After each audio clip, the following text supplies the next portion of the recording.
Good afternoon and welcome to the Windsor Star's Net News at Noon. I'm Craig Pearson, bringing you the best from the paper and the web. Almost a dozen Taliban insurgents were killed today in a brazen ground attack on the largest military base in southern Afghanistan. They were immediately repelled by coalition soldiers and Canadians.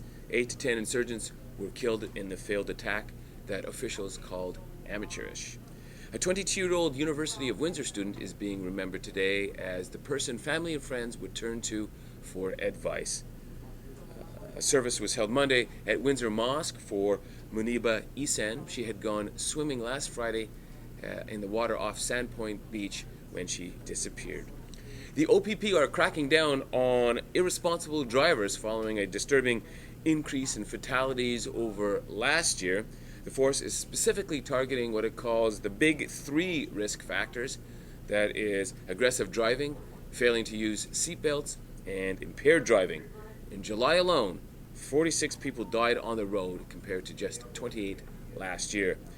And the General Motors Escalade is the most stolen car of the past decade, according to the Highway Data Loss Institute. Thieves apparently seek chrome, Hemis, and leather, according to the report released this morning. The luxury SUV sells for between $65,000 and $190,000. And Michael Ignatieff's Liberal Express is coming to town. Here to talk to us about that is our own Jeff Bolichowski. Craig? Hey, Jeff, how are you? Thanks Not for too coming bad. on. Thanks for having me aboard yet Yeah, again. come right up. Always glad to be on Net News at noon. Oh, well, excellent. I'm glad to have you. So listen, I guess the tour bus is actually coming to this area. Yeah, he's making his way down from the London area. He's going to make a stop at Comber. Sunday around 2 and 3 p.m. he's going to be touring the Comber Fair. Okay. Then he's going to be heading on down to Windsor. He's going to stop at the Charo Club on 4 p.m. He'll be there for an hour. He's not going to be alone in Windsor, though. He's going to have former Prime Minister Paul Martin with him. Who's from the Windsor who is area? from Windsor, native son. He'll have Finance Minister Dwight Duncan. And I believe he's going to have a couple of other local politicians as well. So he's definitely not coming alone. Bringing some heavy hitters now. Oh, he's bringing Dwight Duncan, but he's an Ontario guy. Well, it's all. They are different wings of the Liberal Party, but they're all Liberals. yeah, they are all Liberals. They're all Grits. I got to ask you this. I don't think there's a federal election on, but this seems a lot like a campaign tour. What can you tell me about that? No, there's no federal election yet, and they're being a little dicey about when there could be one. But there have been some reports out there that if an election were called, of the three party leaders, Michael Ignatieff is the only one who doesn't have this direct experience running a campaign, having his feet on the ground. So this is really. This could be seen as him gaining experience on the ground. He's got a very packed bus tour, about 120 stops in the space of maybe a month or two.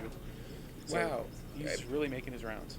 Are some pundits sort of commenting on the fact that it seems like a campaign tour? Maybe he's getting a head start and then he knows something we don't know, or he's just hoping there's going to be one called, or I don't know. Some pundits are saying he's really building the experience, and that one could be in the works, but they're really being dicey about when it could be. But I think the real purpose behind this is Michael Ignatieff has very much been portrayed as someone who's an intellectual, Harvard background, prestigious boarding school, not a very earthy type of guy. This is something that he doesn't do too often. He gets down on the ground. There have been photos of him sipping a beer, eating Timbits, shaking hands with just about everyone he meets. Yeah. You're going to be on the bus. Yeah, I'm going to be. Take a look at us on Sunday. We're going to be meeting up with the Liberal Express in Comber, and we're going to be riding it down to Windsor. Great. Well, I'm glad to be back in Windsor. Yeah, I can't. Always glad to be back in Windsor. Long weekend. Yeah, well, I was away. I was in Manhattan, of all places, Midtown Manhattan with Beverly and Spencer. It was a good fun, but as they say, there's no place like home. No place like home. Anyway, that's all the time we have for today, but please join us tomorrow for some more Net News at Noon.